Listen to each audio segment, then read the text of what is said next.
Yeah. Big dog, there he is. I'm your Yeah, boy. boys. How You you all doing, good? champ? Not too bad, man. I'm just on my like 333rd piss of the day. All right, what you doing? Fucking smashing some dies, are you? Just for crack. It's rare, man. I started rare today. Oh, really? It's making you piss. Is that a Everyone's side effect? apparently it is. Yeah, I didn't know that, but loads of people said you'll piss loads. Oh, so it's not So fat yeah, loss then, it's just everyone just getting dehydrated as fuck. yeah. It's gonna look like fucking dried up prunes. I'm not actually even taking it for fat loss. My main thing was you ever Insulin see that control. Dr. Trevor Backmeyer Yeah, mate. Yeah, I follow on his stuff. I follow his stuff. He's so he he put speaks some out sense, doesn't he does, man. Honestly, when you listen to him, sometimes though, like I class myself as a fairly well-educated man, and he? Oh, mate. my vocabulary is quite vast. Yeah, it makes But you feel dumb.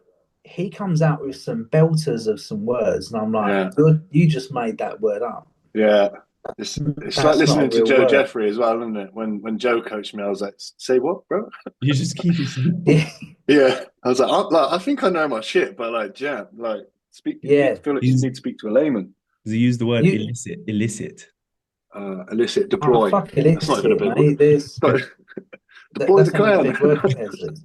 I have used that sometimes. Man, I have as Deploy. well. I found myself doing it. I'm like, Deploy. no, Joe, no, falling trap to it. It's like you hate yourself. Yeah, so I know. We're gonna I'm, deploy the carbs in peak week. Oh, fuck off. bro, I'm starting my because Obviously, go on, yeah. mate. I was going to say, obviously, the reason I started doing it was because I have Hashimoto's, don't I? I told you about when we Mm, was working, mhm. and man, I really, really wanted to compete. When I competed last in 2023, John got me in like best shape I've ever been in, and I was so happy with it. And I thought I could actually progress and go further. So 2024, I thought off season, come back 25, boom, and 25, I just was like the health fucking like Mm, every shit thing in your health, like hashy flare ups, impingements, bullshit. And mm. I was like, fuck this. So it's like 2 years off of stage now. And then I just was like, I've got to cure this shit. So I looked at that guy and he's got like a protocol and he says, do these compounds for like 10 to 12 weeks, cure your Hashimoto's. I was like, bet. So I just bought 400 What was that? quid's worth of peptide. Test Tren and Debo. Bet money.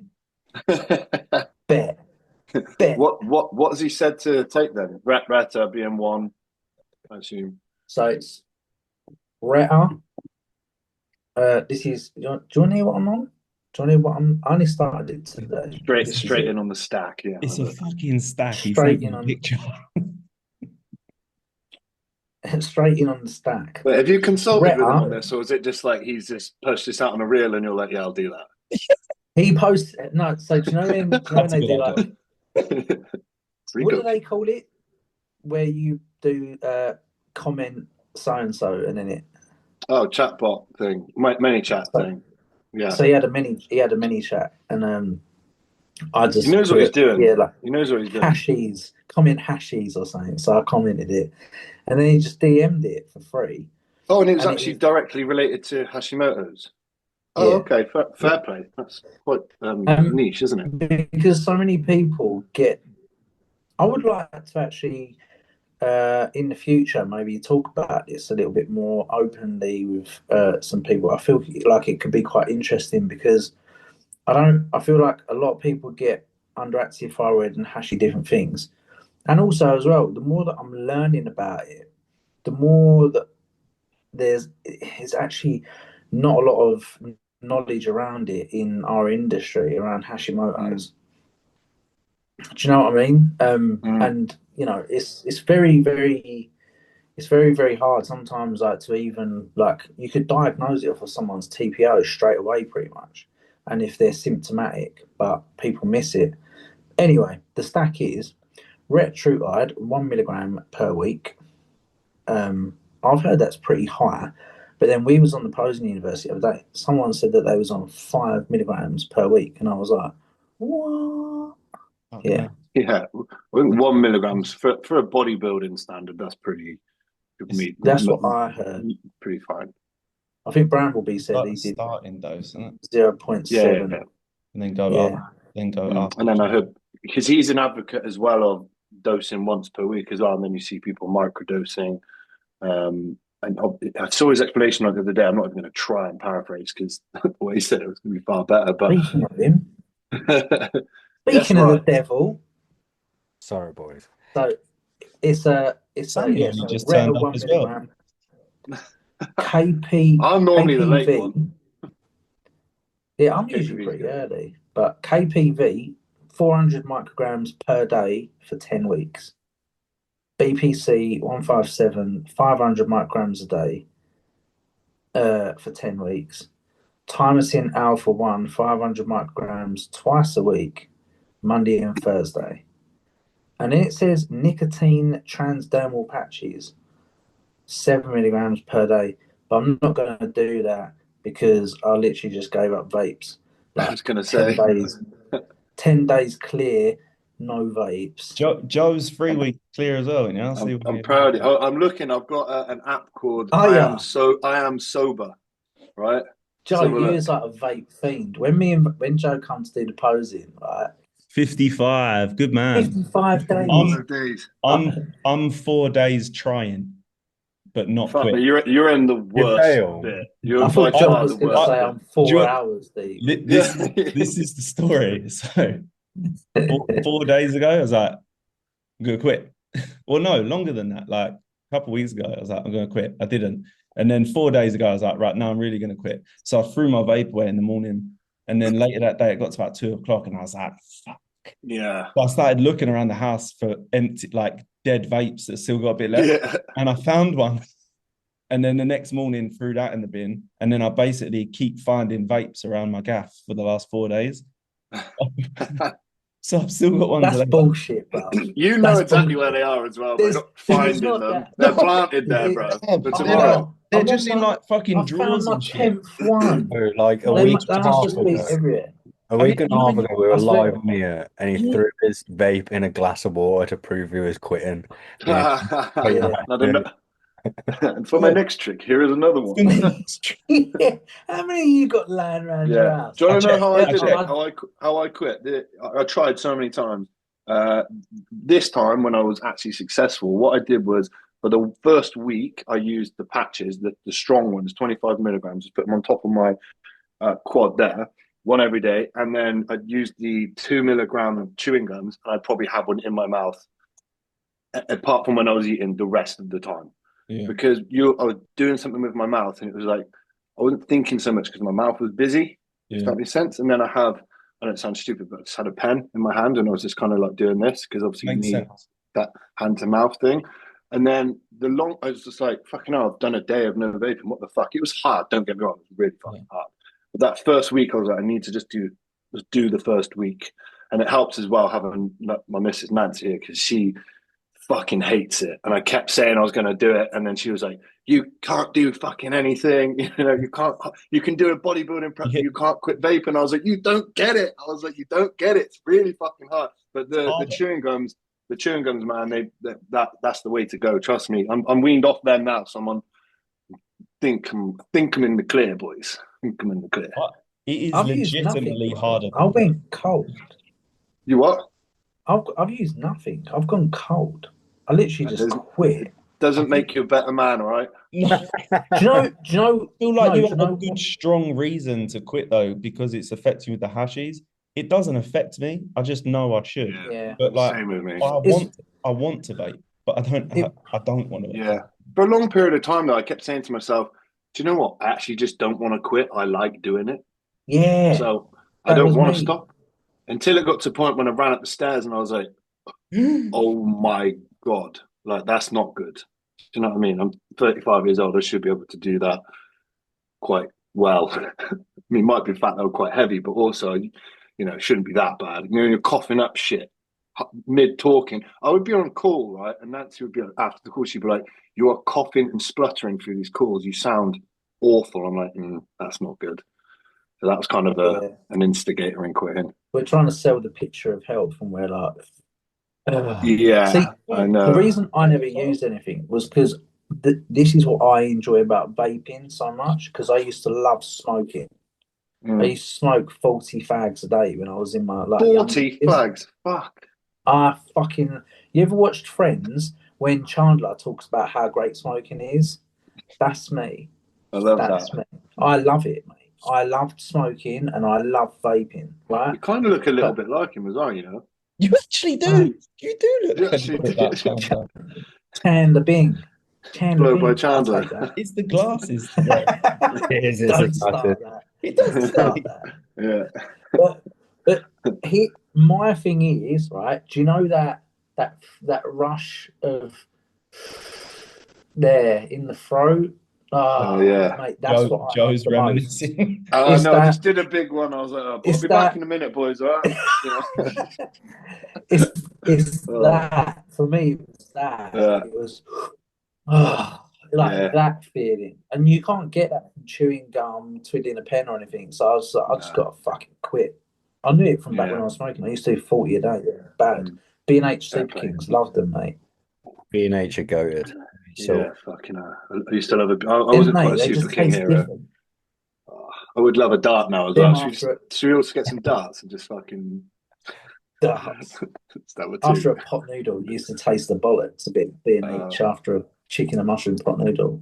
oh, mate, that's going back as well. I love a chicken and nah, that's funny. This anti-bodybuilding chat right now. What are the non-bodybuilding shit things you like to do? So When wait, So do you want to many. laugh? So when when I used to work for a builder's yard, right, we used to have the a woman that come in and she used to fill all the machines and stuff up and all the cafeterias and whatnot.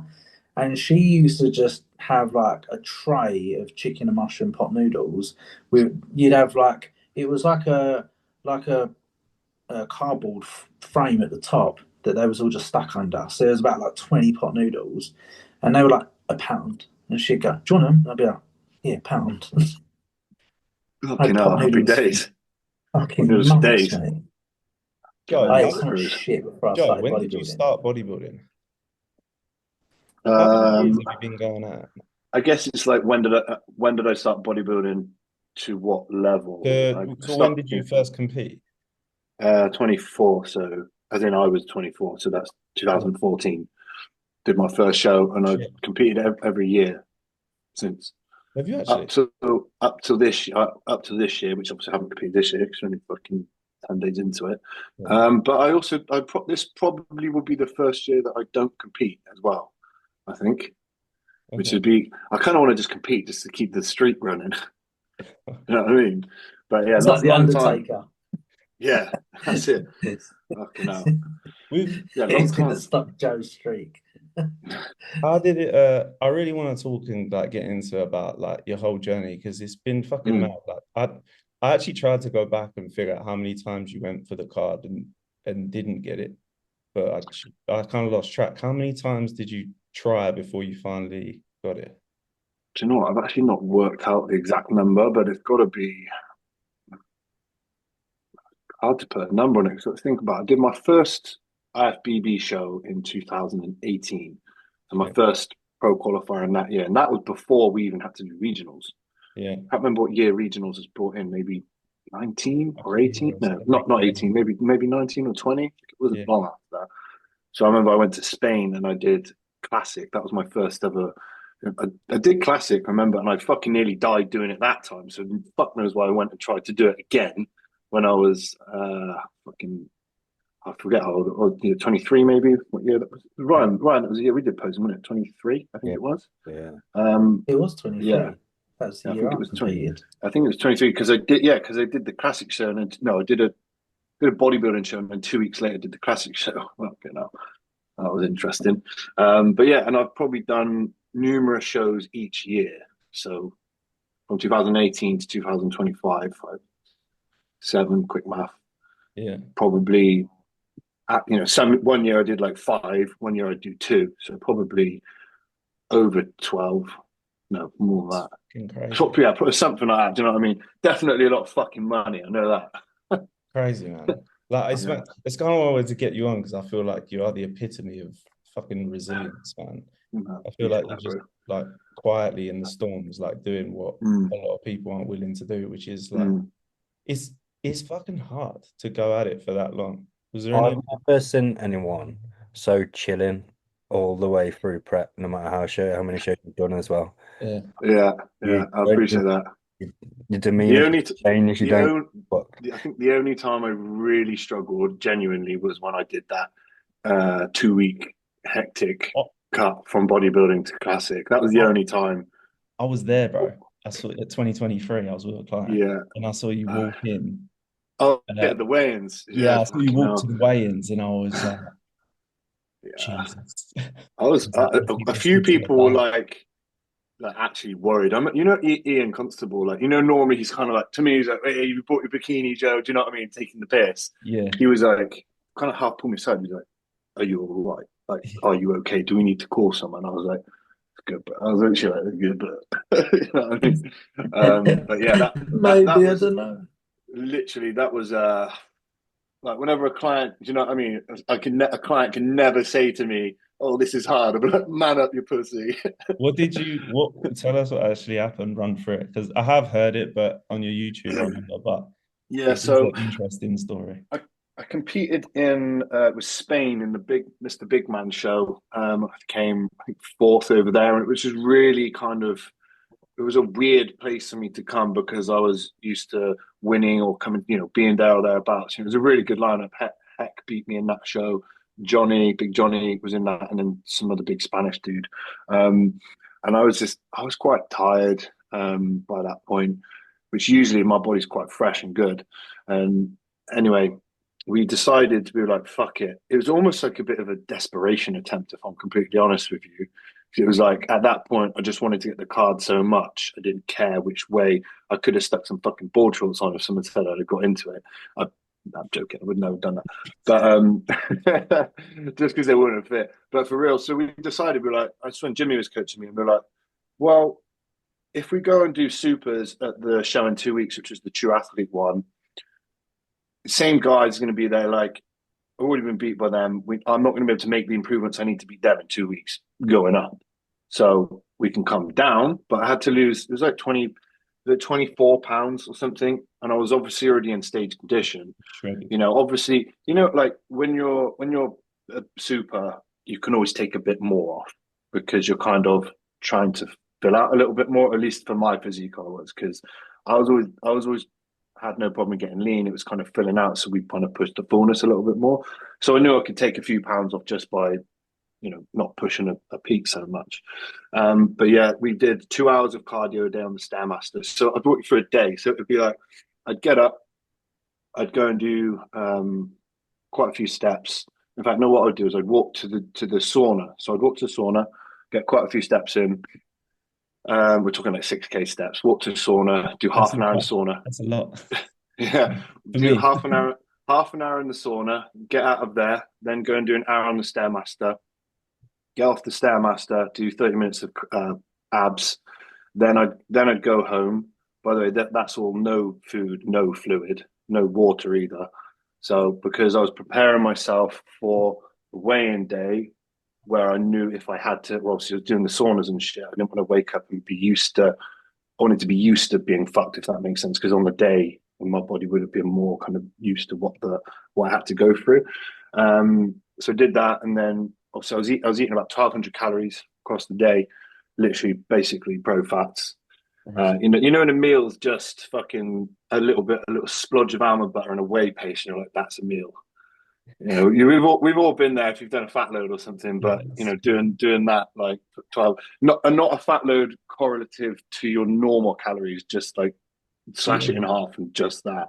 A John had little bit. me. John had me eating that 5 meals a day for fucking months. No. I love that. Yeah. But yeah, that was just probably one of the hardest things I've ever had to do. I went up to stay at Max Gonbosch for a week of that, and I'll be honest, it was good that I did. I mean, I would have done it on my own anyway because this is the type of person I am. But he was like, he would help me with my. He was fucking 4 weeks out, but he was like, do you know what I mean? It probably made him feel good because he was like, "Fuck me, I don't feel like that."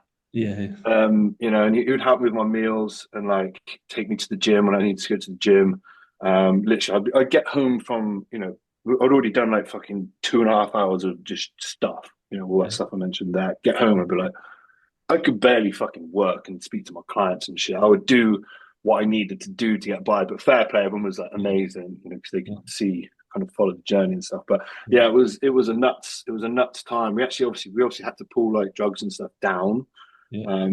because obviously we didn't want to be holding any water or anything like that. So I was kind of running really low key stuff, but I just lost a lot of muscle, man. By the time I got on stage, it just I've all seen it was just not the best look in the world. What was the? It was like 24 pounds in like 2 weeks, wasn't it? Yeah, From already literally. shredded. Yeah, that was probably just unhealthy, but hey, That's crazy. it was. Yeah, it was difficult, man. I think, to be honest, the food bit wasn't actually the hardest, because I feel like, you know, when you're in a prep, you just get into a weird. I have to get into a bit of a weird place, and I was in a super weird place where I was kind of just disconnected. I wasn't really there. The hardest bit wasn't even the cardio; it was actually training, trying to trying to do the training, because cardio kind of I'd just fucking switch off and just do it. I would listen to music, would barely even watch stuff because I couldn't concentrate. I'd just do cardio and just be like that. An hour would go by quite quick, actually. But the training was definitely the hardest bit, because I was training in Rotherham at the time, quite busy, trying to navigate a gym you don't really know that well. Yeah, and just trying to pick shit up and do stuff was hard, but we got it done. It was hard. Was ever a moment you wanted to quit? I think legitimately quit, no, because once I'm that deep in something, I've actually never done a prep and pulled out, never pulled out of a prep. So no, never to quit. And there's been times where I've wanted to quit the journey, never like in a prep because I'm fucking zoned in, but times where I've wanted to quit the journey where, you know, it almost became such a weight to turn pro that it was almost like I stopped fucking enjoying it. Like I really did. It just became, well, I suppose in some senses of the way it is a job in a way, but it felt like a fucking job. You know, I only compete. Same with you boys. I only compete because I like to train, and that's the way round it is. Not really, not like. And I do love to compete. Don't get me wrong, but if you don't enjoy the bit before it, you know what I mean, you're probably a bit fucked. So, and I love to prep, and I love to go through the different phases when I'm growing and when I'm cutting, and you know, even like health phases, trying to like get as much out of that as I can. You know what I mean? So I remember when I was younger, I'd be like, a health phase, sweet, cool, just fucking chill out for a bit now, you know.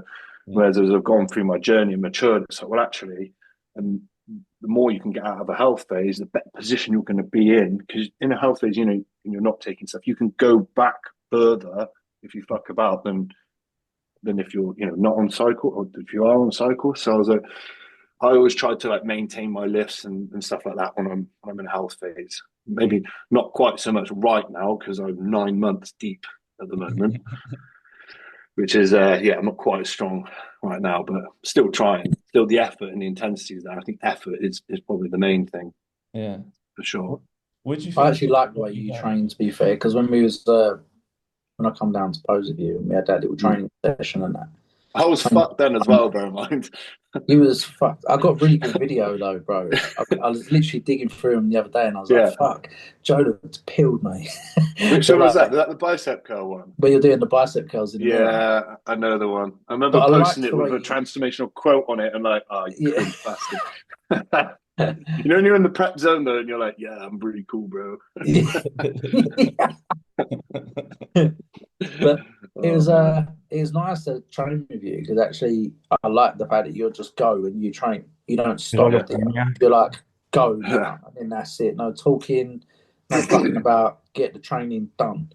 And you're all intensity, and I liked that because it doesn't give you any room for like fucking about or missing a step. Especially when I was, you know, what was it, a week out, something like that. I think it was a week maybe. Especially when I'm prepping, like training wise, it's so easy to. I say this to clients all the time: don't take your fucking phone, like, or if you do, just use it for Spotify or whatever. Because as soon as you've lost that, like you've taken yourself out of it, you're out of it. You need to stay, and it sounds a bit like Kino, but like you have to fucking stay in the zone. And that's why I don't rest too long. You know, I've spent years before. I think my body's actually just got used to it now. I recover quite well, or at least my muscular endurance is very good. Maybe not my lung endurance, but muscular endurance is quite good. But yeah, I don't like fucking around too much in the gym. You know, in the off season, it's a bit different because, you know, you're pushing more weights. You need to be safe. You know, if you're doing a fucking 500 kilo leg press, you're probably going to need a bit of time after that. Do you know what I mean? Like it's not quite the same in prep. But yeah, I like to keep the intensity. I like to keep things moving. That's why I actually train on my own a lot. I don't like training with people, especially when, say, you train with a client or a friend. Every now and again, I don't mind it because it's like I know what type of session it's going to be, and I'm happy to engage in conversation between sets and stuff because we've set it up as a bit of a catch up. But I can't do it too often because I don't want those sessions all the time because that pulls me away from the intensity of training. You know, and you're like, I finished a set, and then they're kind of just talking to me. I'm like, you go. You know what I mean? It's kind of like, you don't want to be rude, especially if it was like a client or something. So like, on the whole, I don't really do that. It depends what phase I'm in. If I'm prep, obviously not. Maybe off season, I probably welcome it, but not too often. Yeah, I like it because I've noticed as I've got older actually that I prefer having less rest time.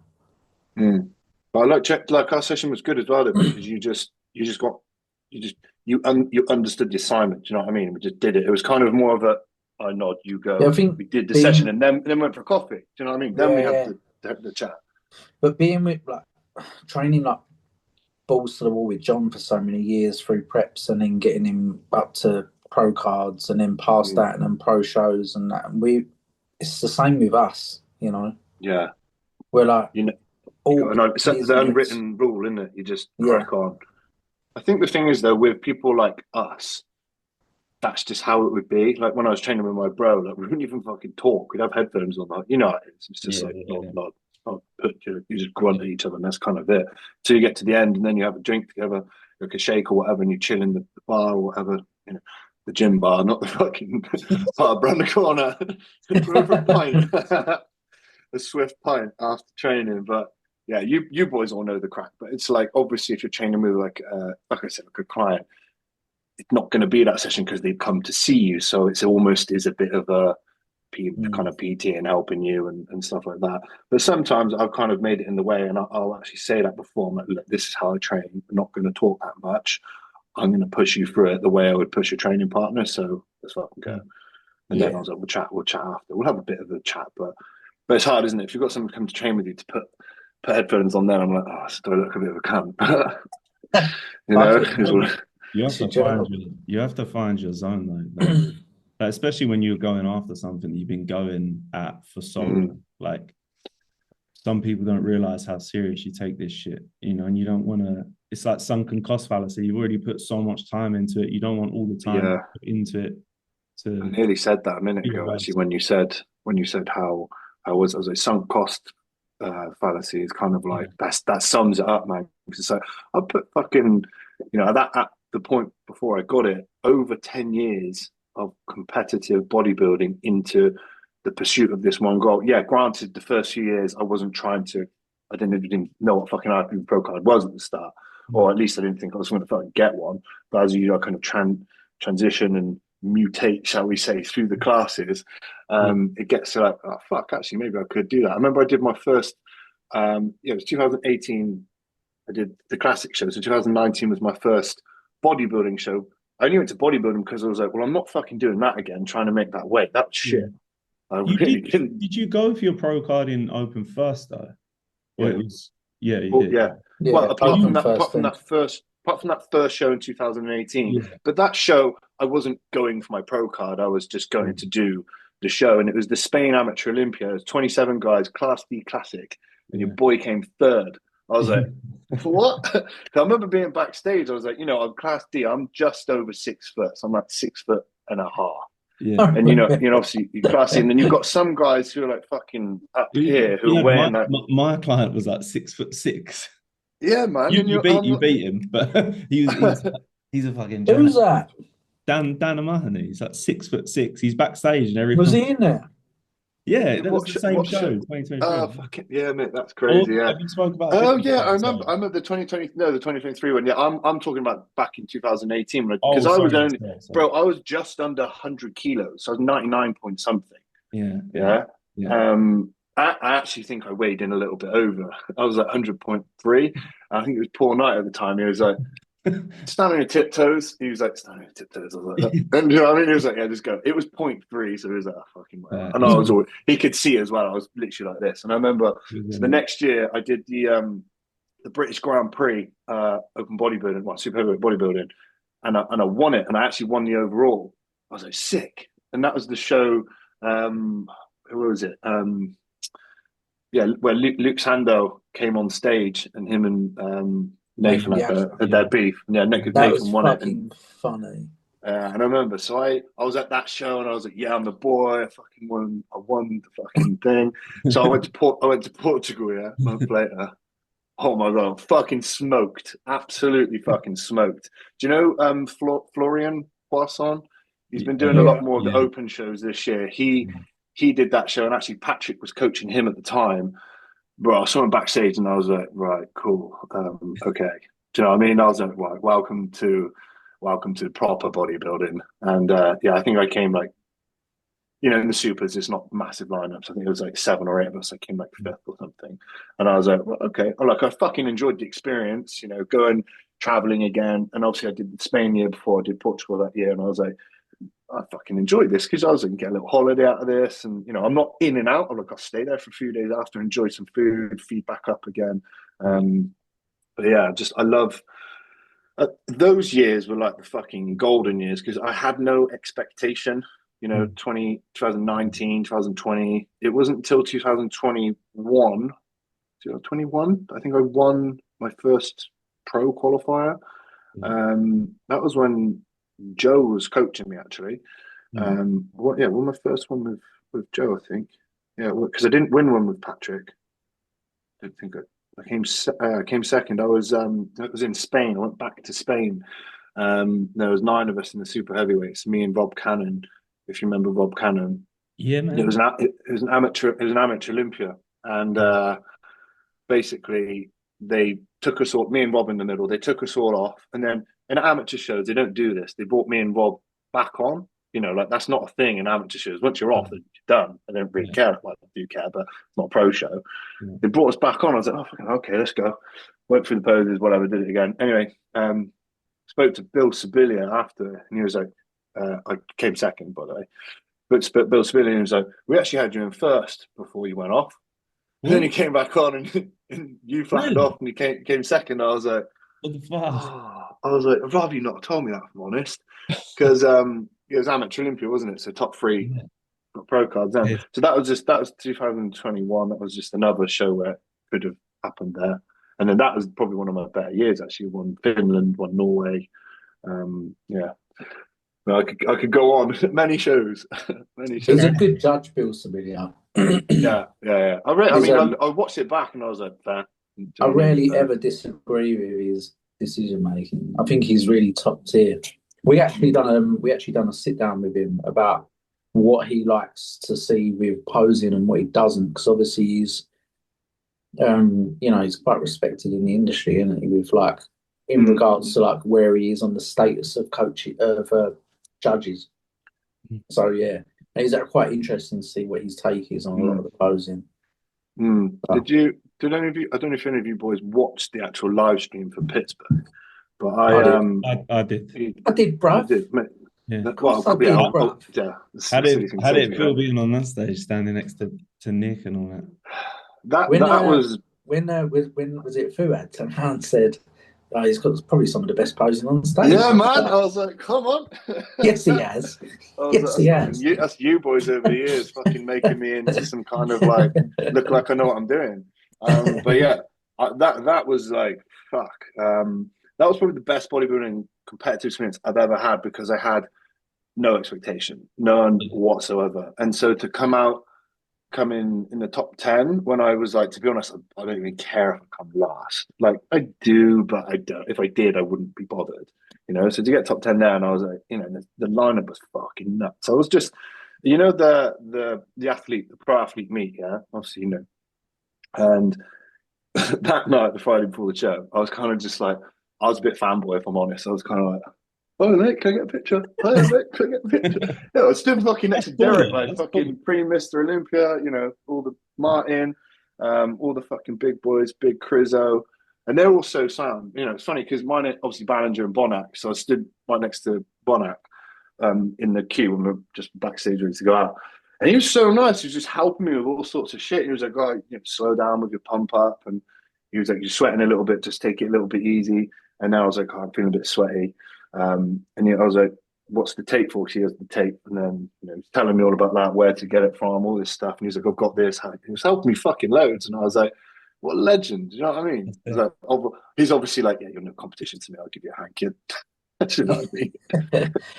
How thick is Bonac in real life, though? Bro, when I stood Fucking there, thing. honestly, I probably looked fucking bit weird, to be honest. I just stood there like you know, your kind of thing. I was just kind of staring at all of them, to be honest. Do you know what I mean? I'm like, fuck. Like, seeing that level of musculature, I remember being stood behind Derek thinking, like, what the fuck? Like, it's nuts. And he's just stood there relaxed. And I remember saying to him, I was like, bro, your skin is like, how is it so nice? Like, no homo, you know what I mean? Like, you just skin looks fucking. It's a bit of a weird No thing to homo say to more. another, No. bit of a weird thing to say to another guy, but it's kind of like, It is you though. know, like with us, I when you seen him in take Florida. all, like, you know, I mean, my skin's actually quite good now, but over the years, it's, you know, we've probably all had Yeah. bad skin and been through that. From, you know, it's way worse when I was younger, jabbing, like trying to get away with doing my whole cycle once a week. You know what I mean? Can I get 700 meg in one jab? Don't want to forget about it. But yeah, it was an incredible experience, man. And I think that's why I felt weirdly confident because I had no worries. So I was just out there smiling, I'm enjoying it, I'm just going through the poses, taking my time. And that Probably was why one of the big you're things. probably why you stayed so dry as well, because she was dry as a Mm, bone. Probably no mm, stress, no cortisol, It's mm, it's chilled funny you out. say about expectation. true. Did you say you when you started winning shows as an amateur and you was getting closer to a pro card, you started Mm. feeling the weight of the expectation?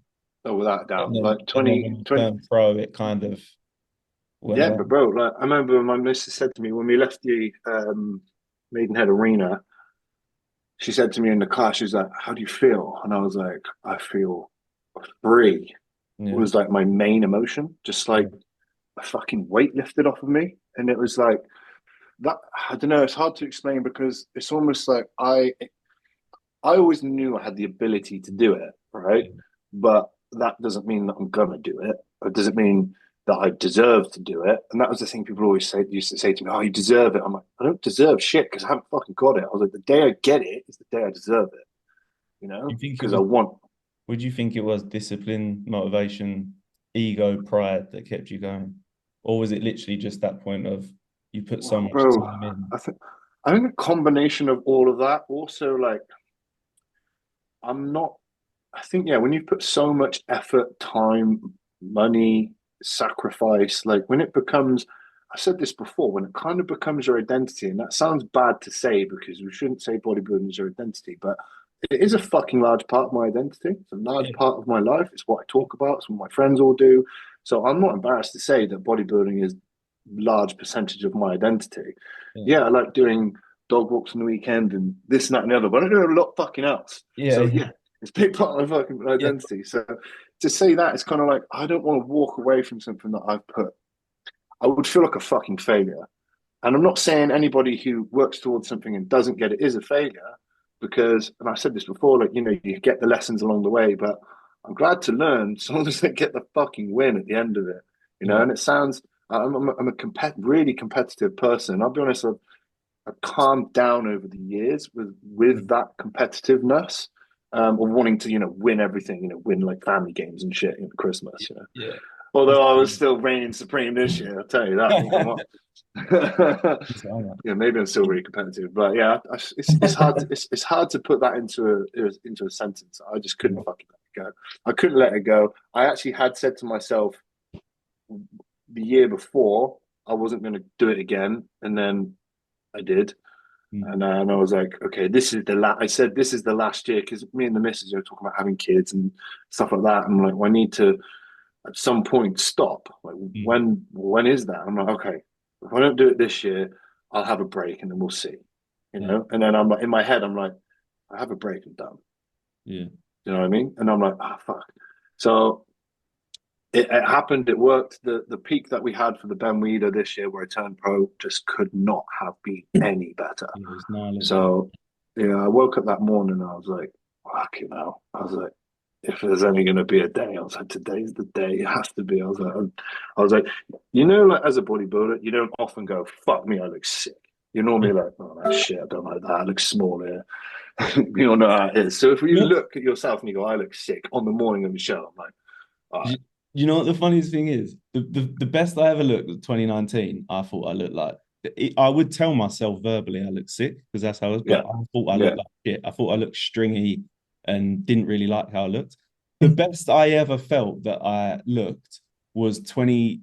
The last show I did was Tampa, Florida, and I was like, can we push the food, Ben? He was like, yeah. And I was like, nah, can we just have a fucking go and like fucking go for it? I want to be full as a house. I was like, if I get a bit watery, don't worry, let's just try it. I was watery as fuck, but I was full blown, bruv. I was like, I look awesome. It's a nice feeling though, isn't it, man? On stage. Not on stage. You know, look sick in the gym, bro. I was pumping up. I was like, oh damn, I can feel it. Yeah, I can feel it. Fucking hell. I'm always like, I've got one of those kind of physiques though, where I know if I'm feeling really full, I've probably fucked it. Yeah. You know what I mean? I probably fucked it. So that's John as well, though. Yeah. That's John as well. Yeah. Well, you're John, we're quite similar. Do you know what I mean? I need to be a little bit flat for flat to be shredded and just like a little bit of a pump. It's not really full. Yeah, like quite similar. Like I'm naturally a fucking ectomorph. Like if I didn't do bodybuilding, I don't know what I'd be doing. Small. Yeah, same. You know, I was small. You know, you see the kids' pictures. I'm like fucking small kid. Always had abs. Do you know what I mean? Like that was it though. That's nothing else. John. So it's kind of like that's just like what our physiques were like. So it's almost like that's the strength that we have. So getting lean is like I said, not easy, but it comes much easier. Yeah. Like I could get peeled and like, we're just doing like a touch on the flat side because that's your best. It's funny you said about the like the what was it like the relief, the worry left because I was complete opposite. I had no worries, no expectations leading into before I turned pro, and then when I turned pro, I felt all the fucking expectation in the world, and it fucked my head.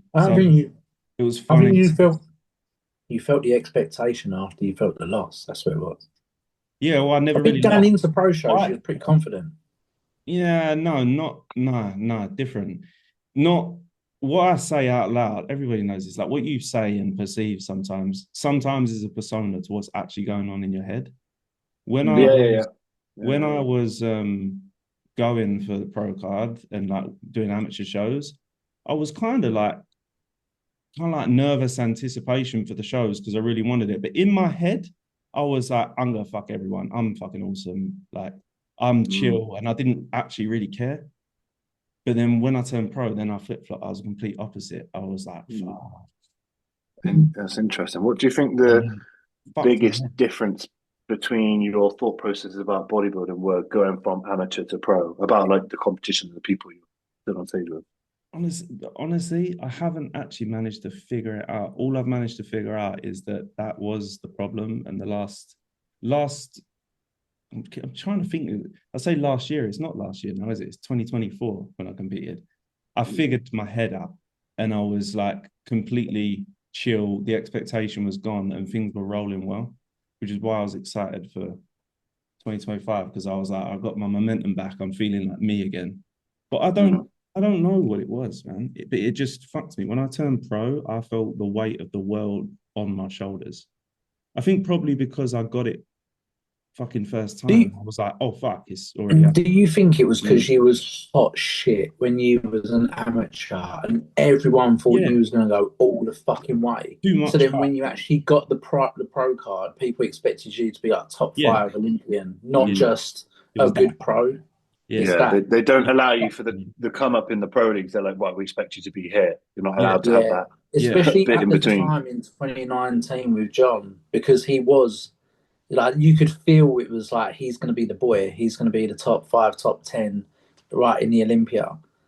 Yeah, but then I was So 10 kilos off the cap. yeah, but you were Wow. smashing. When I turned pro, I was 10 kilos off of the 10 pro kilos cap. off the cap. This is my point, though. You was 10 kilos About off 2 the seconds, cap, boys. Yeah, go on. and you're smashing Abu Canute and Michael with the ball. Yeah, but I think So when you're when smashing it gets to guys the like that, 10 pro kilos leagues, off the cap, it just didn't work out that way. But no. Do you think it's because you were like so hell bent, like that you knew you were going to get it? It's like didn't even feel like a stepping stone. I felt smaller than a stepping stone. It's like, well, I got to get the card, so it's just in my fucking way of getting there, kind of thing. it was like, bro, I've always just said, like, the reason I love Goku, I've got way too many Goku statues, yeah? Goku was just like, it just happened for him. Obviously, Goku worked hard. He did the same shit Vegeta did, but he's like not a care in the world, just go for it, have fun, and it just happened. And that was everything when I was young. And then when I turned pro, I just fucking lost that. So I'm basically better when I'm on top. If I'm on top, I'm like, you boys can all stay back there because you ain't coming past me. Yeah. When I'm not a good underdog. That's what I figured out. Isn't sports psychology such an shit, interesting thing? Yeah, I'm a shit underdog. Hell yeah. People say I love underdog. I hate it. I hate being underdog. Well, I'm a sick underdog. That's Yeah. all it was for so long. That's good. Like the dynamic as well, though, bro. She's like the dynamic is like me and John actually together were a little bit deluded to the point of where it was ignorant. to the point where it worked. That's Because good though. We were like, we're going to Olympia, baby, and week one sort of thing. That's good though. I Bro, think aiming for the moon and hitting the stars or whatever the saying is fucking good way to think. everyone was like, this is the way to train. You can't train like this. Me and John trained old school sissy squats, doing fucking barbell rows off the bench, like Arnold style. Yeah. We're doing all that shit. Everyone's saying, "Oh, that's wrong." Like, oh, you got to have a proper coach. John didn't have a coach. He hired Luke Sando like 2 weeks out from winning the pro card. It was just me and him looking at him and going, "Yeah, I reckon you could bang 5 guys in, bro." Yeah, I do as well, mate. Yeah, I love that. That's the best coaching, isn't it? The best coaching. Yeah, we could bang 5 guys. I got drunk 6 weeks out on vodka because I split up with my missus. He was like, "You're a little bit stressed." He was like, "We should go fucking have a tipple," and we had a few. We went down a week out from the show. I was like, "Yes." A week out from the show, we went and got pissed on East Beach, cooking up marshmallows, and I done us the bollocks of a steak on one of them throwaway barbecues, and we just got pissed on vodka, marshmallows, and steak. That was the only time I went off plan. I was like,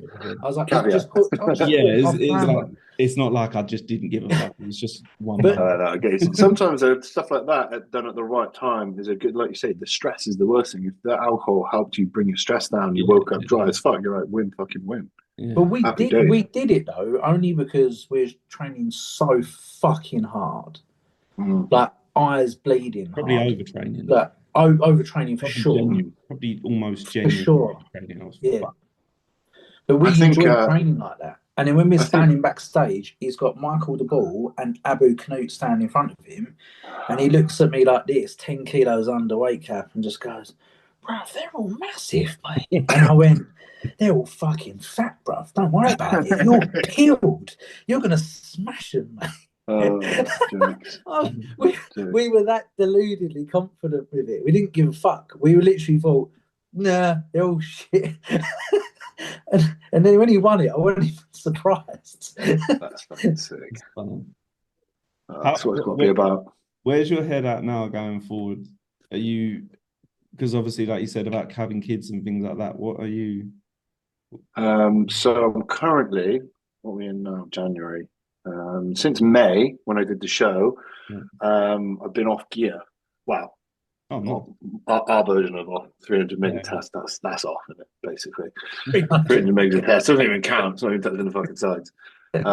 So I basically did a health phase. But funny enough, actually, Patrick brought me down from, I'm not being coached at the moment. I'm just doing my own thing. But when I was a Patrick, brought me down to 300 tests. Then we did a week and 2 weeks at 150, then 2 weeks at, no, 4 weeks at zero, which is the first time I've not put anything into my body for, I don't even fucking know, 15 years probably.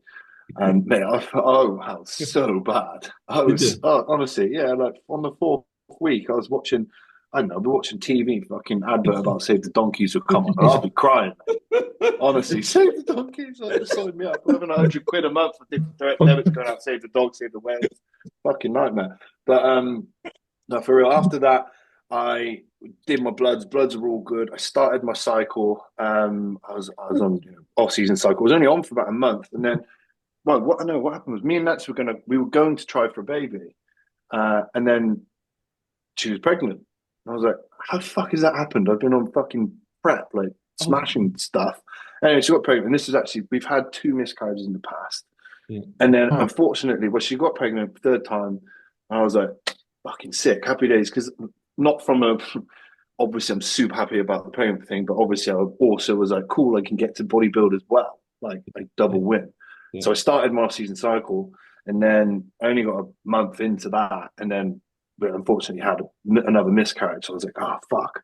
So obviously that was back in, actually we had the miscarriage in August. So I'd done the health phase all through to then. I think I was only on for about 3 weeks. It was fucking night before we were supposed to go on holiday, it happened actually. So it was really shit timing. Like, do we not go? I was like, let's just go, because at least we can be sad there rather than sad here. You know what I mean? But we're all good now, by the way. Just so you know, we're all good. And sorry to hear that. Yeah, it's shit, man. Because like, I'll be honest, none of them were specifically planned, because obviously I'm doing what I'm doing. But we were like, we weren't not trying, but we weren't actively trying, if you know what I mean. So for it to happen, it was because obviously it's happened, like with Hollingshead and other bodybuilders, like it happens a lot of the time. You just think that it won't because you're Simon Gear, but obviously there's no problem with conceiving, so that's good. It's a good thing. I think if you're never conceiving and having issues there, then that's when you look even deeper. But anyway, 3rd one been done, and that was a bit harder to go through, like mentally, because it's like, oh fuck, okay, 1 or 2 maybe coincidence, that's normal. 3, it's kind of like, you know what I mean, there's probably a bit of a something going on, and it's probably me rather than you, which just makes sense. So now I've been running fertility programs since like September, October time, up till now. So literally just apart from those 3 weeks where I went back on cycle, I've been just on the test since the low dose test since kind of May. I'm actually pretty happy with what I've held. I'm still 265 pounds. I'm lean.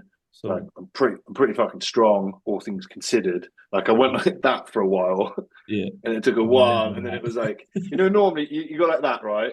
Yeah. And then you go like that. Yeah. I went like this, and then it was like that. Fucking long. Really time. Fucking. You know what I mean? Is that my analogy here?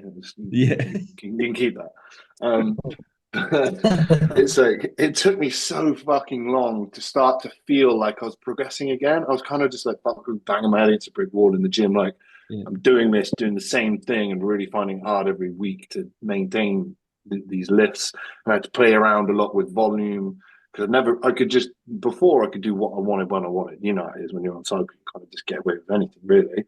The only thing that I can't get away with lots of volume on training, the way I train heavy, is legs. I just can't do loads. But I also don't think I need loads, which is another thing. But then recently, I've fucking huge. Oh, cheers, bro. And it's recently training methodologies. I've had some help from Nathan Harmon. Yeah. So actually, old school as fuck. I know, right? But Nate Sam, really nice guy. He trains at Muscleworks, and I saw him down there, and we just got chatting. And I told him, I'm not being coached right now. I'm kind of, like you do your own training. I've never really done my own training. I've always had a coach, and then like I'll tweak things, and I have done. You know what I mean? Like I've always had some kind of external plan that I can then play with. I don't know why. I just didn't really want to write my own plan. I was kind of just playing with stuff I'd done before, and to be honest, I was bored. I think it's because I wasn't progressing, because getting weaker. That's probably more what it was.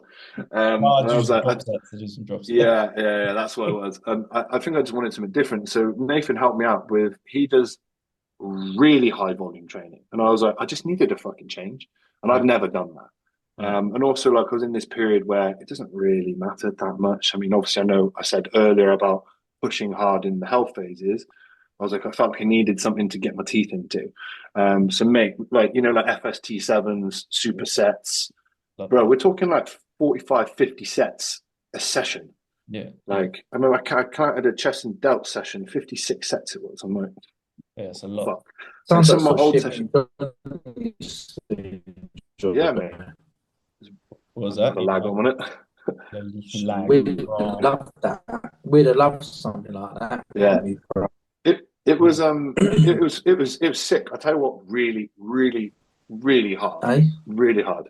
But different. We're talking like, say for example, you start on your leg day, right?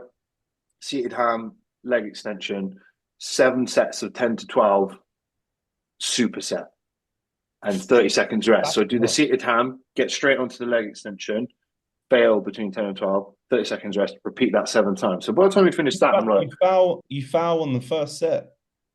Yeah, aim towards getting towards failure. Do you know what I mean? I'm not like grinding out that last rep, but I'm like set it to a weight where I'm not doing 12 and I could have done 20. You know what I mean? Yeah, and then just let it build. Yeah, it's like those ones where I'm choosing a weight where it's like I'll make it hard rather than I'm giving 100% output to get the. Do you know what I mean? Like I'm making it hard to get through it. I think if you set it to a weight where it's a legitimate fail at 12, you're just not going to get through the session. You're not. So like when I say it's getting towards failure, and you want to be kind of failing on the last sets, but you're there or thereabouts for the most part. So do that. Just an example on the leg. So that's like fucking, I don't know, how many reps is that? Like 200 odd reps maybe. If you get off that, I'm like, fuck, my legs are blown. I remember the first time I did it, I was like, shit, that's the first thing. I was like, fuck, okay. And then you go on to leg press and you do close and low, supersetted with high and wide, you know that. And that was like 3 sets of 10 to 12 on that, no rest. And oh man, I was absolutely fucked. And then the hardest thing was lunges, 4 sets of 60 lunges. Right? I remember I got a 30 kg dumbbell put on my back like that. No, and 4 sets of 60. I went like this. I went like this. Boom. Didn't come back up. I could get back up. I can get back up. So I got 20. Did about 20 reps. And fucked off. I had to go body weight. Cooked, bruv. Cooked, bruv. That's ridiculous. Yeah, savage. But I got up to doing 30 kg. That's it. Okay. That's right. It was like, you know, when people say junk volume or unnecessary volume, I'm like, do you know what? I was like, it probably is, but also it's fucking talk about stimulus. I was like, there is a stimulus there. The whole junk volume thing, because me and Sammy just used to, I mean, sometimes I still do. I'm training a little bit more strategic. Tell Tom Platts about junk volume. Yeah, because I'm just enjoying, I'm actually enjoying tracking some big lifts at the minute. I'm trying to get a bit stronger. Yeah. During prep, I'll just start fucking slamming weights. And when people say junk volume, it's like, yeah, but if you do it right, you just it's just pure annihilation, and then you will fucking grow. No, you're right. You're right. And utter annihilation. Like if you're taking it as hard as you can train is as hard as you can train. So if you just train really fucking hard, even if it is with more sets or whatever, as long as you're going 100% and you aim to annihilate yourself, I think you can grow. That's so true. I think it's all based on output. I was on Josh's pro series. Josh Maley came down and he did that leg session with me. Yeah. And mate, he smashed it, to be fair. Josh's like fucking over 300 pounds and he's like, what, 6'7". Like cardiovascular fit as well. He can handle it. Yeah, I know. And I think, because I know recently he's been doing a bit, I was like, it's probably good that you've been doing some cardio shit, because this is like, and I'd done this session like maybe 4 times by the time he came. So I knew what's coming, you know what I mean? Mate, fair play, got through it really well. Did all the same weights as me and everything. And he said at the end, which I loved, he was like, out of all the 20 sessions I've done, that was the hardest one. And I was like, yes, come on. I'll take that. Because, say again. No, I was just going to say, I've always said, when people say like training to failure, like single working sets or top set, back off set. I'm like, training with volume is way harder. Like, and still going to failure. Like supersets, Milos style training, like what Rob Cannon used to do. I've done his style of training, which came from Milos. Tom Platz. I'm like, that shit's way harder than fucking Dorian Yates training. It is. And It like, is mentally harder. Yeah. I think it's easier for me, at least anyway, I don't know about anyone else, to mentally lock in for 30 seconds to give maximal output. And then I'm like, well, I'm done. That was it. Because you just black out and I just fucking do it. Yeah. You know, but when you're doing a set that takes, 6-second lunges, 3-5 minutes, you're like, that just plays with you, isn't it? That's how, like, because you can still physically, you can do it. But mentally, it's like, oh, fuck, man, this burns like shit. Yeah. If you should go back and watch some of mine and John's old training videos on SJTV. We used to SJTV. We'd get on a hack squat and like I'm like fucking pulling on the hack squat. Yeah. Mate, I remember the days. Fucking forced negatives. Yeah. Do you know what I mean? You finish, you're trying to. Oh man. Yeah. Five more. Five more. We do like 5 false fucking reps or 10 false reps. I'm like, pull me up again. And then I'll be like, pull down on the bar, and Sammy will be like, ah. Yeah, I remember when I was doing, I did that first show in 2018 I told you about, right? Yeah. So I had a coach who was Czechoslovakian, and he used to put me through these Russian training systems, which is kind of like, that was some of the hardest fucking training I've ever done. And literally, man, there was no volume allocation or anything at this point. Like a week out, like, we'll bring the volume down. He's like, we go harder. I'm like, I would start off like doing like 3-bar squats, man. It'd be like, right, we're starting 12 reps.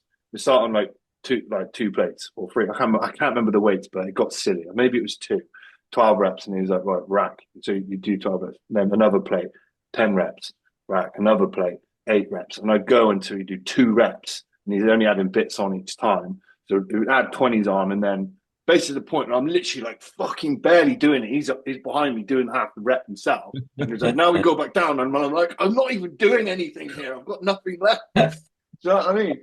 He'd be like, we do that. And he'd be like, right, now same again, leg press. And I'm like, fuck, man. Do you know what I mean? But I would do it. And I think when I used to train with people like that, that's why I had the maybe ability to just train hard. Because when you go through the barrier of what you can even fucking do and someone's making you do more, you're like, well, fine, all right, it's fine. I'll do a set on my own, no problem. You know what I mean? I'll never forget when me and John first started training together, and we was like trying to beast each other on all the old school sessions. And then there was some like proper old IFBB pro called Malcolm Brown. He was doing Malcolm, and he was doing yoga in the gym, right? But then he's like, yeah, come on, boys, I'll take you for a session. And like, he's like, what I like to do, I like to start off heavy first and then taper down. And like literally gets me and John like this and just puts 3 plates on the bar. we're both about 70 odd kilos. Well, I was probably 72 kilos with 8 to 10 kilos of fat on me. And like he just goes, yep, and we're like, it was negatives, wasn't it? Oh, yeah. His session was he's like lifting the bar off of us. Go on, let it go. Yeah. So Sammy is telling the truth. So he would let us do 1 set. This was incline barbell press. This was the first exercise we ever did with him, wasn't it? So it was 1 plate aside. We did like 15 reps warm up. That was it. Then he genuinely did put another 2 plates aside. So we got 3 plates on the side. On the 1 to 3 plates. I couldn't even lift 3 plates. And he was like, right, 4 sets of 4 negatives with 30-second rest periods. So you would do unwrap the bar and you would just lower it, and then he would rip that bar up off you. Bearing in mind the dude was like 70. He was old, bro. Yeah. That's jokes. He wasn't 70. But he was like nearly 60 when I think he was like 59. He was old. Yeah, I used to love stuff like that though, the negatives and stuff. When we used to train like a hooligan, you do like a failure set, and then you get spotted, and then we do the forced negatives like that on the end as well, like with everything. Yeah. Like when you're like 20 or 25 or whatever, you can just do it. It's fine. Yeah. I couldn't do that now. Well, I probably could, but I'd be fucked. I remember like there's a little bodybuilding gym in my town, bro. It's like the size of your house, like it's fucking tiny. Yeah. This old guy owns it, Garth. He always used to compete in UKBFFs. Won a few British titles and stuff. Remember, I must have been about 21 and I got him to take me through a fucking leg day. Bro, I've just got humiliated in the gym. He's got me lay on like a fucking Reebok step block with the tea towel hanging over the half door from his office that he fucking wipes his hand on after his chicken and rice. Uh, Wrapped around my ankles and just making me negative a hamstring curl and fucking screaming in the gym. love that. Everyone's hysterical. Yeah, man, I fucking love old bodybuilding stories. When you look back, we all did some mad shit. That's what we love doing. It. I love looking back on the crazy shit we've done. And he is no Faisal. Faisal. He's out in Dubai now training with Hader. That rings a bell. Faisal used to do the Yeah. So me and John done a leg session with him, and we popped his eyeball. Red. We popped his eyeball. I used to do that. I used to do that on the weekly. My eyes would be gone on the weekly. So did we, because me and Sammy, we were taking through a leg session. I was like, "You ready, Faisal?" I was like, "You ready to make your eyes bleed?" And that was genuine, because that was our saying. That's what I used to say. I was like, "Let's fucking train to your eyes bleed," because that used to happen to us. And then I was like, "You ready, Faisal?" And he was like, yeah, you fucking UK boys. And I was like, "You don't know shit, bro. I've seen videos of you train." I was like, "You're a pussy." And we put him on this hack squat, and he was like, no. I was like, "Get the fuck back in the seat, man." He was like, "Go." And he literally got off and popped his eye. And that's the best way. You know, you just don't let. I see that with my PT clients. They try and re-rack the leg press, and I'll be like, "Fuck off." Yeah. Really bullying people at this point. He's like a big baby. Who was it you did that to once, John? That was on the hack squat, and they went to sit forward, and you pushed them back, and they just went. Looked like they was dying. That's how I used. That's why I was so busy as a person. I think that was Dan Jones, wasn't it? I used to push him back in the hack squat. Yeah, fucking hammer people. I used to do it with like old fucking mums in their mid-40s doing leg extension, and they'd be like, "No, get back in it." Hold a little bit higher up, but like, back in the fucking seat, and they'll be like, "No." I love that. Well, we're doing today 1 rep max squat. Come on, Judith, get on it. Judith, come on, Margaret. Let's see what you've got. All right. Fucking hell. I miss PTing, you know. I actually do. If online coaching just fucking died a death, which some days I wish it did, I just fucking I don't even know what I'd do actually. I think about going back to PTing. I'm not sure I could stand up all day. In real life, I think there's going to be actually a big opportunity for like in real life stuff as AI gets. I don't want to say the word worse, because I think there's good things about it, and I don't even want to get into AI conversation because it can't be. But like, you know what I mean? I think in real life stuff, I think is going to get a lot more. Yeah, I think like even just doing this, like being on a call with you boys, is, you know what I mean? It's nice to talk to friends about bodybuilding. Yeah, it's cool. We've been in the game 10 years. We know loads of people. I'm like, why don't we just sit down and actually talk with all these guys? And it's actually just nice. It's nice to just shoot the shit, isn't it? Just talk. Yeah, because a lot of the time you spend your day as a coach, like obviously talking to clients, but a lot of it's not FaceTime on calls, or at least for mine is. I do, Looms and stuff. So I'm talking to people rather than having proper conversation like this, which stimulates my brain and my mind and whatnot. So no, it's been good. I definitely enjoy jumping on calls. We've probably like brushed shoulders for fucking years, but haven't spoken for like an hour like this. Like, it's nice. Yeah, it's actually true, isn't it? There's probably so many people in the industry like that as well, where you're like, I'd actually really get on with that person. Yeah, I should probably talk more. Because I spent a good bit of time with your brother, and I fucking love your brother. I'm well good with him. Never really had a proper chat with Joe, but like known him for fucking years. It's crazy when you think of it like that, but then when we have a conversation like this, it's just like we've been friends forever. Do you know what I mean? Yeah. It's nice to actually have a conversation with you where you're not like fucking bited out of your nuts. Last time we had a convo, it was just after posing, and he's like literally like his vape ran out. So like all he's doing is he's eyeballing my vape across the table. Oh yeah. And he kept going, yeah, let's have another bit of that, bruv. Let's have another bit of that, bruv. Yeah, let's have another bit of that. Mate, yeah. He was like a crack addict.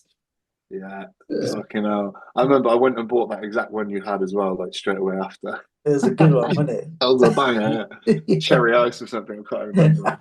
Oh man, You know that's when jokes. you know when a vapor's lost their vape. Like first it starts with the eye contact. You're talking and they go like, Yeah, yeah, and then yeah. it, and then it like you're like yeah. And then there's the Bro, hands and just stuff. go, just get it. Just go find it, bro. Just go It's get your so fucking true. vape, you little crack. Yeah, mate, that's so true. But all the fucking same though.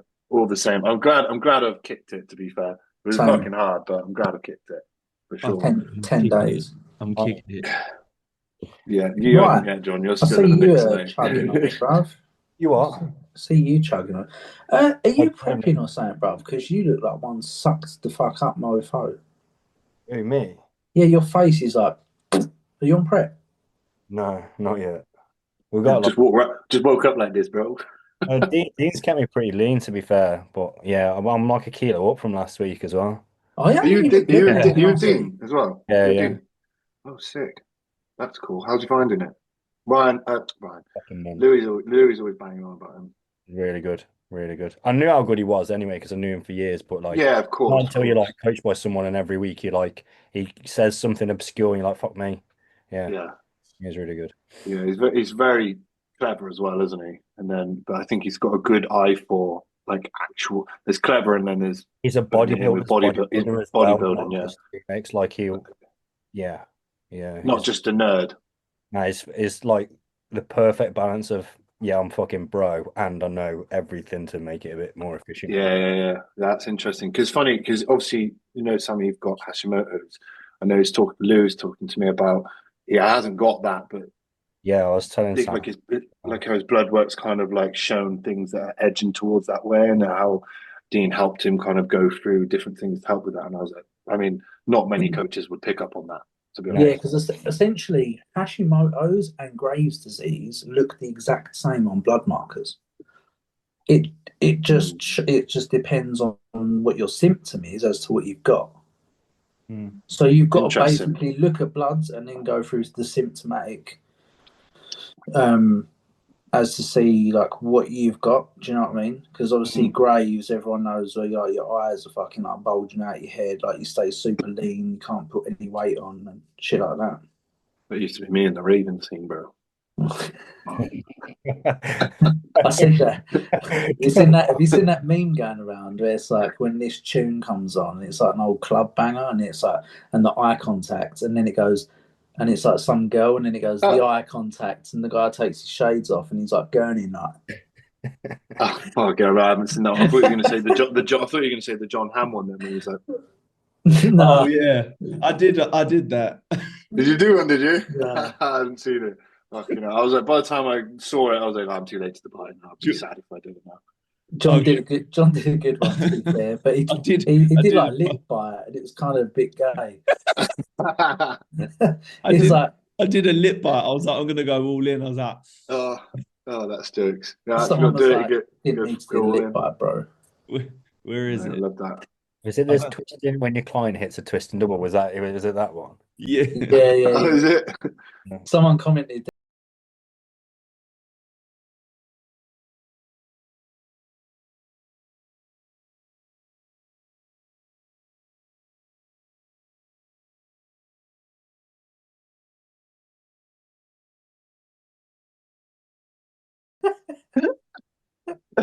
Oh, that was fucking jokes. That was good to be fair. That was good to be fair. I love that. Somebody actually I love commented the lip bite was a bit much, mate.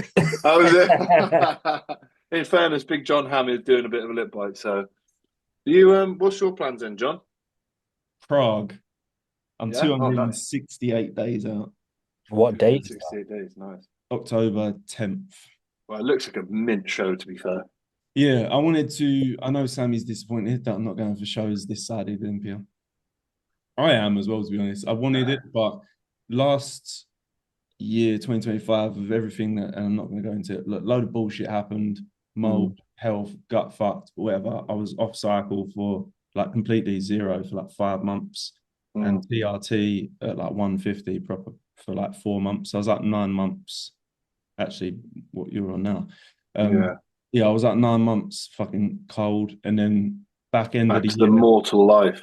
Yeah, and then back end of the year, Shit. sort of got back to just where I was. Yeah. So I don't want to start a prep. I'm probably now a little bit further ahead. I'm probably the best I've ever been now, but not by much, I'd say. Right, got you. So you want to take it a bit more. I get you. Yeah, so I'm going to compete back end of the year. It gives me another growing phase in before a prep, and then Prague. I'm looking at Slovakia Nice. as well. They're a pro. Actually looks like a really nice country as well. I've never been there. Romania. Do you now, when you look at picking shows, do you look at picking strategically, or do you look at picking the shows that are big that you just want to have fun at, or both? John don't know how to pick strategically, bro. Both. Well, so no, here's the thing. Sammy wants me to pick strategically, but if I want to be as good as I actually want to be, doesn't fucking matter what show I want to be. That's my mindset. I couldn't give a fuck what show I want to do. I know Sammy wants me to pick strategically, but if I want to be as good as I think I can be, it shouldn't fucking matter what show I do. So I don't pick shows based on I also do think though that I can win. But I also do think though that it doesn't matter. The more no, it doesn't matter. The debate is if you're good enough, you're good enough, and you'll win. And that's what I know what you're saying. But that's what I know. Here's there's not and no this is one no like, this is no shade on the there's person not no I'm one in like talking the about. bottom 30 of the Olympia like, oh my god, they should be top 5. It's no shade on the person that I'm talking about, but here's my take on it, right? Jermaine Pastor, yeah. As a classic athlete, probably, in my opinion, no disrespect, should not really be in classic. Is that the older dude? Yeah, he shouldn't really be in classic. Yeah, the Spanish dude. I know who you mean. The guy who's like peeled as fuck. He's like big chest, veiny as fuck. Yeah, I know you mean. He is not classic, and he has won so many pro shows, and he's won them and he's got to the Olympia so many times. Why? Because his face has been there. He's got the wins. Yeah, but let me quickly before you go any further. If you're picking him, you're picking him because you say what he's picked strategically. But no, I don't think he has. He did Ireland. I did Ireland. I was there. He beat me. He was better. So I just but my point is, I think he won Ireland because he had previous wins. No, it's not. And he was a previous Olympian. Nah, you can go look at the shows, mate. He was John, your first answer was both, which you said both, right, to start with, which I think is a good idea, because that way you get the best of both. You can go and do the Pragues and the fucking big shows and see how you fare, but also it's like well, we might as well do another show that is, I know it's going to be weaker because it's not that show, it's not a tier 1 show or whatever. Yeah, but also like, why not? It's a show that's in Europe. I can get there easily. I can prep. It's fucking 2 weeks before this one. Yeah. Why not? Do you know what I mean? Because if at the end of the day, if you make it to Olympia, no one can ever fucking take that away from you. It doesn't fucking matter how you got there. Same as when you win your pro card. It doesn't matter if you won it against one person or 10 people. Yeah. Well, that's why I picked, because Sammy said about a Romania. That's why I wanted him to do Tijuana. But Sammy, it was your idea about Romania, and then I saw Slovakia, and I'm pretty sure that's going to be a lighter show. So I'm like, go do Prague, because I want to have a fucking good time and enjoy my bodybuilding. I want to go to a wicked show. Ruff's going to be there, I think, and some other big bodybuilders. So go do Prague, and then there's a couple shows, Romania, Slovakia, where I think I could, slightly weaker shows where I think I could definitely. Yeah, I think part of it as well, though, is, and I saw someone else say this the other day, and this is kind of my view on it, is that you can't. I personally think that if you're in a position to, be fighting for those spots as well, or in fact, even if you're not, even if you're like me, for example, I think going to do the bigger shows, I know I'm not going to go and win those shows, but everyone in the world watches those shows. Yeah, do you know what I mean? You're going to become more of a household name because your face is stood next to the best. Yeah. And suddenly you're talked about in those circles. Yeah. Whether you're as good as them or not is for someone else to decide. Do you know what I mean? It was wicked. Yeah. Like when you stood next to, like, I can't remember if you was. I remember, I think in the pose down, like you was next to. It was a Nick Walker one. Yeah. Like honestly, you looked fucking the bollocks next to him. Yeah. And like, thank you, bro. I appreciate that. Yeah, obviously he's way bigger, but when you came on stage, I was like, I watched it. I was like, Joe, fucking, because I was a proper fucking rooting for you then, man. Because you just won your card. I was well happy when you won your card. Thank you, boys. I appreciate that. I know we didn't actually speak that much, but I remember I was here when you won it. I said to Han, and I was actually like, I felt some emotion because I was like, I love. fucking dude's like gone after it for years. Everyone in the UK literally felt the same. That's probably Oh, why yeah. you got pressure, man. Because Did you? everyone was like, Thank you, man. You won the most best pro card of last year, didn't you? I did, yeah. I was like, yeah, I did. Do you know what? Fucking too right as well. Winning that was kind of like, that meant something. Not that the actual pro card doesn't, obviously, but winning that, because that's not something that I do. Someone gave that to me based upon, and everybody else that's won a pro card this year or last year. And I was like, and there's some fucking incredible people there with nuts stories it was as well. And I was like Gerald to win that, well. and I was like, yeah, I was like, fuck. I was like, wow. You know, that was kind of like, it took me back a little bit. Do you know what I mean? So, just showed that. I didn't realize how invested I was in like seeing your journey over that last couple of years until you won. And I was like, oh, fucking really, like, I'm really feeling something. I was like, it's funny that because when you said that, that's how I felt about that, like best poser award thing, because I won it 2 years on the bounce now. The best posing coach award, and like, what was it? There's a, I'm not going to name, but there's a posing coach on there saying like, don't vote for me, it doesn't mean shit, it's popularity contest and all this bullshit. It's not, because it's voted by their panel. It's also you can say it's a popularity contest if you want. Good. That means there was I got 165 votes. That's 165 testimonials that say that they think that I'm fucking good at what I do. Yeah, true. So shut the fuck up. No doubt I some love of it that. is, but like at the end of the day, like, is it, I don't know, is it not popularity that are not part of it? It means you're doing I think a good thing. being chosen to win something by your peers, that says a lot about you. I think. So to win that thing, I was like, I was gassed with that. I'm going to put that in the bio. I'm putting that story. I was like, cool. But mate, I think just going back to like the shows and picking shows and shit. Like, I don't think I'll compete this year, to be honest. I would love to, but next time I do compete, I'd like to be more. I don't think I'll be winning shows anytime soon. Not in the open class, which is where my future lies. At least not anytime soon. Because I've just spent fucking 9 months of not growing. Still, I need to be near what I weigh now on stage. You're not thinking going back to classic now? You've got a bit of extra weight room. Hell no, no way. Are you happy that you ended up getting the pro card in open and you didn't get it in classic? 100%, 100, like 100%. I mean, I think getting a card in bodybuilding is like, for me, that's like where it's where at. you start. It's where you start as well. It's where it's at for me, because I've always been a bodybuilder.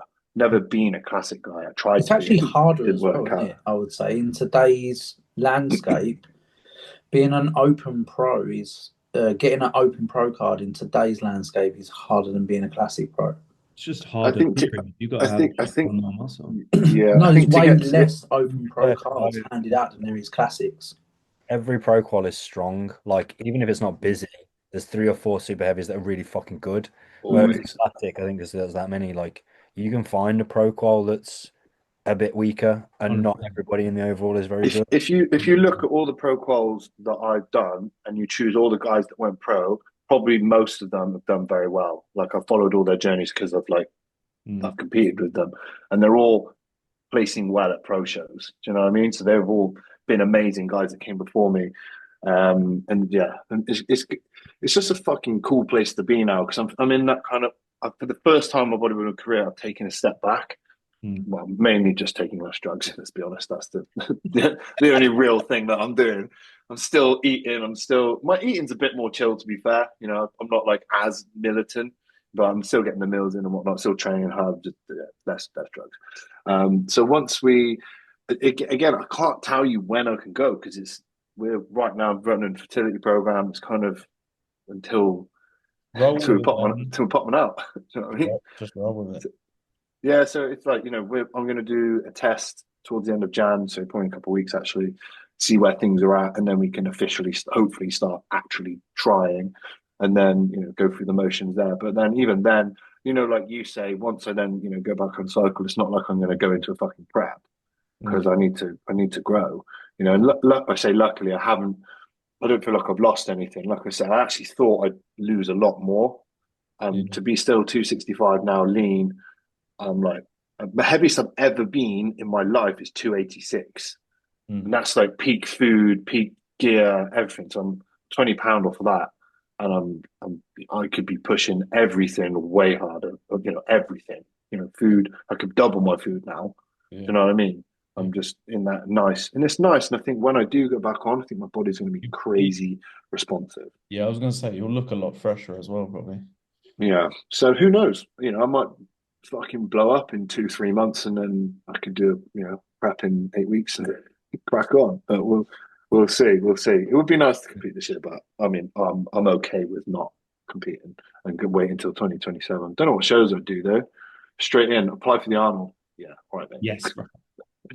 That's actually why I'm thinking like shows late this year, because I'm thinking I could do shows late and then roll in a little freshen up and maybe go for the Arnold UK. You and Ryan should try and do a show together. That'd be Yeah, cool. just the Slovakia one. Is there a pro qual there?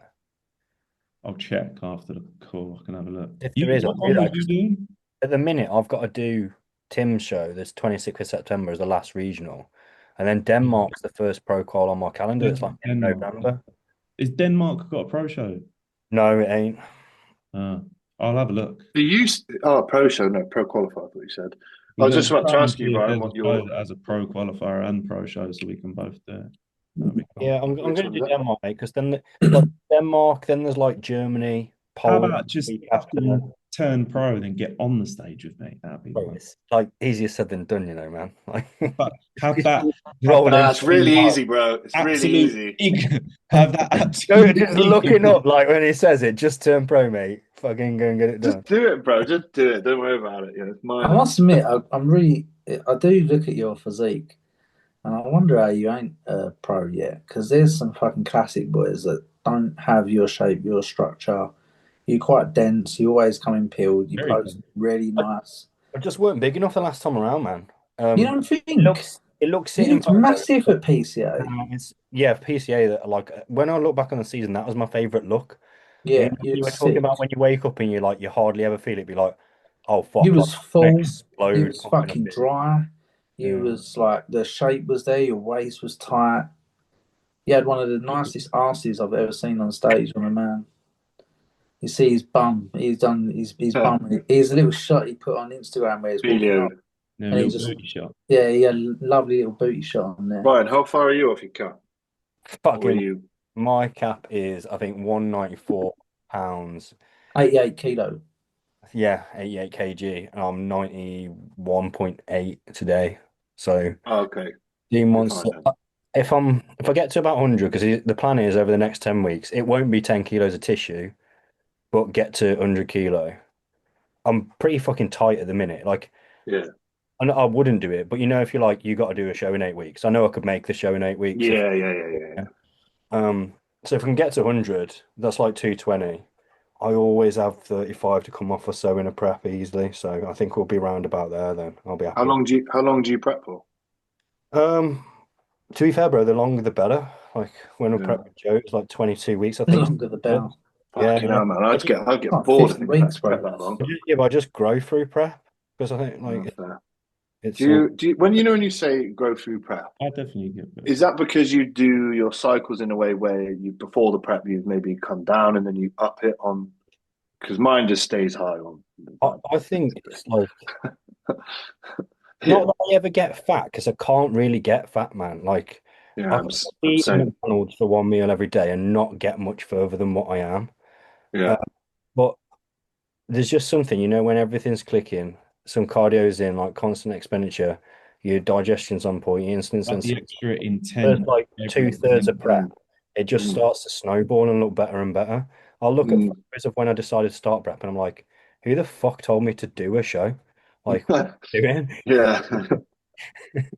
Yeah. I know Oh, what you man, mean. that's true. Oh, on Got to that, be done, isn't it? I'll go to eat. Probably a few of you's got to eat. Should we? I don't need to eat. I'm on rail. Yeah. How many pins, 5 eggs? I'll leave it there. But Joe, wicked, bro. Thank you for coming on, my man. I appreciate your time, bro. Absolute pleasure, boys.